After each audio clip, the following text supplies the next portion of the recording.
দায়িত্ব নেওয়ার পর থেকেই প্রধানমন্ত্রী তারেক রহমান একের পর এক সিদ্ধান্ত নিয়ে চমক দেখাচ্ছেন। কেউ বলছেন এটি প্রশাসনিক শুদ্ধি অভিযান, আবার কেউ বলছেন এই কঠোরতা তার নিজের মন্ত্রিসভার সদস্যদের জন্য বড় চ্যালেঞ্জ হয়ে দাঁড়াচ্ছে। আজকের বিশেষ প্রতিবেদনে আমরা খুঁজে দেখব এই ধারাবাহিকতার সিদ্ধান্তের পিছনে কৌশল কী আর এর প্রভাব কোথায় গিয়ে পড়ছে।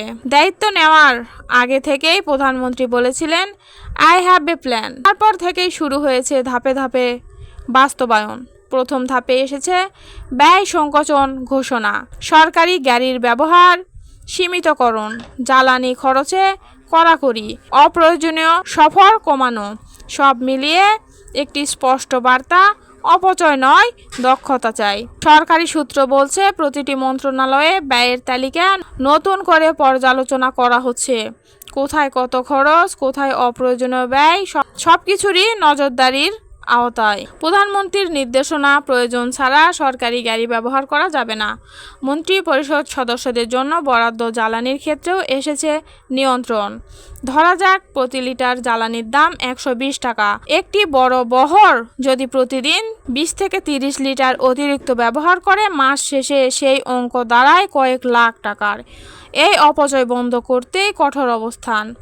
ইতিমধ্যে কয়েকজন মন্ত্রী ছোট বহর নিয়ে চলাচল শুরু করেছে। জনগণের একাংশ এটি ইতিবাচক হিসেবে দেখছেন।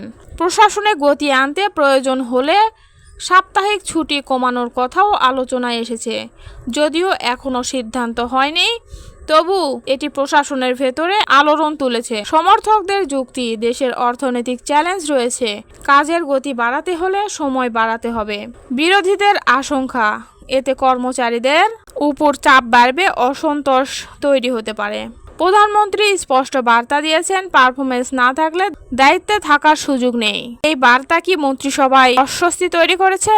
বিশ্লেষক বলছে যখন একজন সরকার প্রধান দ্রুত সিদ্ধান্ত নেন এবং কঠোর জবাবদিহিতা নিশ্চিত করতে চান, তখন মন্ত্রিসভার সদস্যদের একই গতিতে কাজ করতে হয়।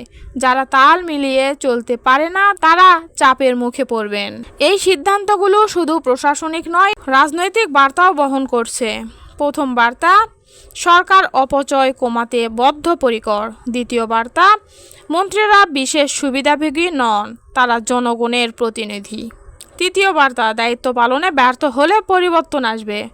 এতে সাধারণ মানুষের মধ্যে প্রত্যাশা বাড়ছে। অনেকেই বলছেন এটি বদলে যাওয়া বাংলাদেশের সূচনা হতে পারে।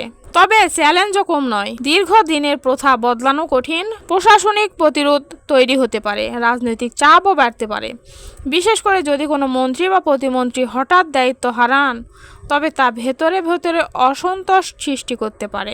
দেশের মানুষ এখন ফলাফল দেখতে চায়। ব্যয় কমলেও কি উন্নয়ন বাড়বে? শৃঙ্খলা এলেও কি সেবা দ্রুত হবে?